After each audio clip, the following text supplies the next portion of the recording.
En ce dimanche du Bon Pasteur, l'Église nous invite à prier plus particulièrement pour les vocations. Or, parler des vocations n'est pas facile, à mes yeux. En effet, tout d'abord parce que les vocations sont multiples. Si pendant longtemps, ce dimanche, on a privilégié dans l'Église la vocation de prêtre, de pasteur, depuis un certain nombre d'années, on insiste aussi, désormais, et à juste titre, sur les différentes vocations qui existent dans l'Église. Les vocations de consacré, de moine, de monial, la vocation au mariage, la vocation au célibat consacré, et tout simplement la vocation baptismale, où le jour de notre baptême, nous avons été faits prêtres, prophètes et rois. Diversité des vocations. Deuxièmement, il y a différentes manières de parler des vocations. Ainsi, précédemment, j'ai identifié, singularisé les vocations. Une telle approche peut aboutir à une opposition des vocations.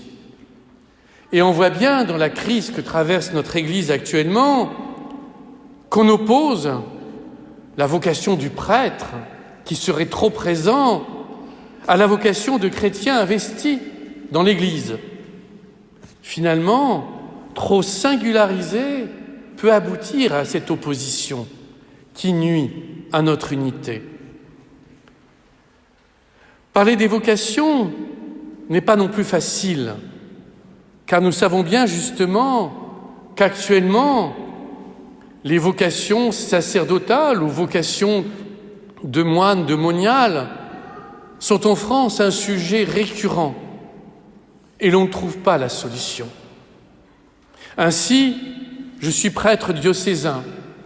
Je serai bientôt à classer au rayon des antiquités, non pas à cause de mon âge, mais parce que nous sommes de moins en moins nombreux.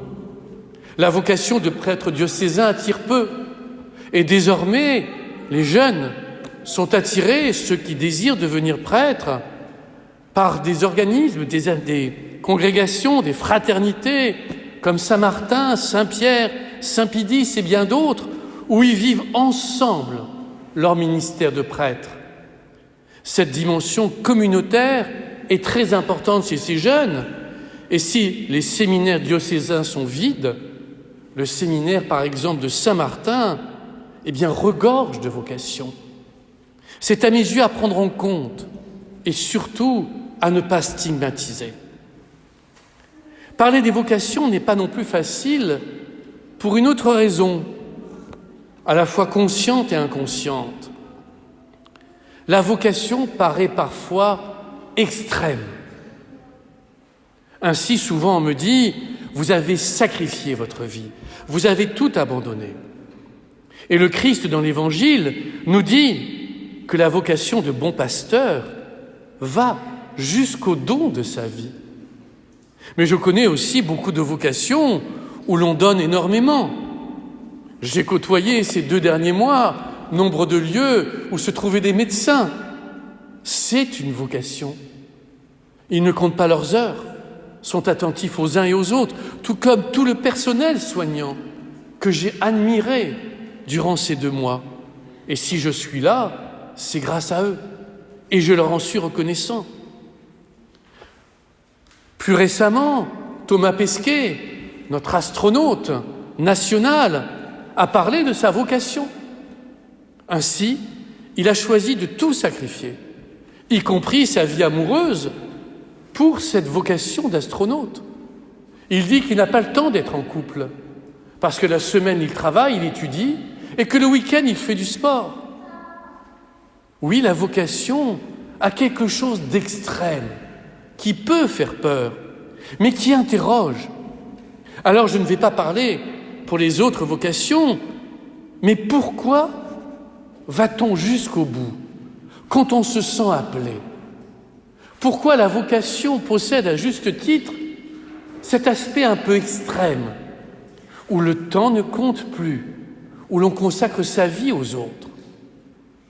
où on essaye, et c'est bien difficile, de s'effacer pour toujours laisser la place, pour nous prêtres, à celui qui est plus important que nous, le Christ. Eh bien, il faut comprendre que cet aspect extrême n'a de sens que parce que notre Dieu est le Dieu de la vie. Et c'est un point capital qui aujourd'hui, à mes yeux, passe mal dans la société. Soyons clairs, le christianisme est stigmatisé par beaucoup comme une morale rétrograde, où l'on ne fait qu'interdire et condamner.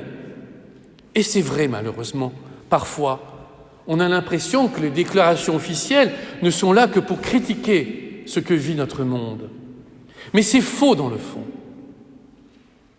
Parce que le christianisme n'est pas une morale.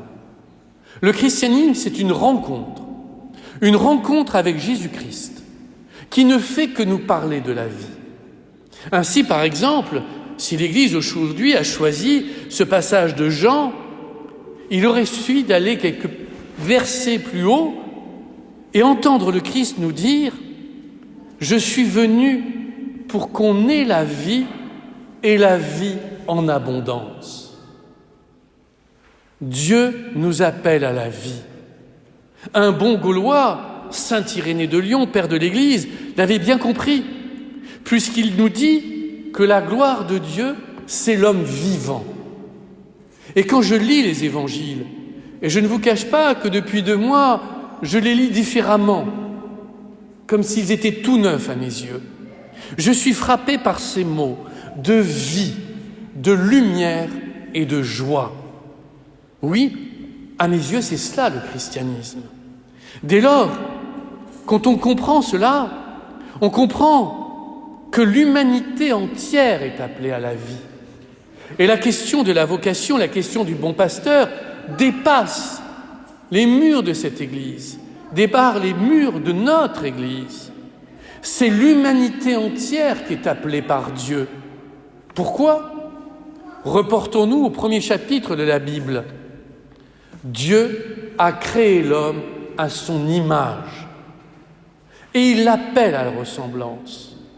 Tout être humain sur cette terre est appelé par Dieu à la vie.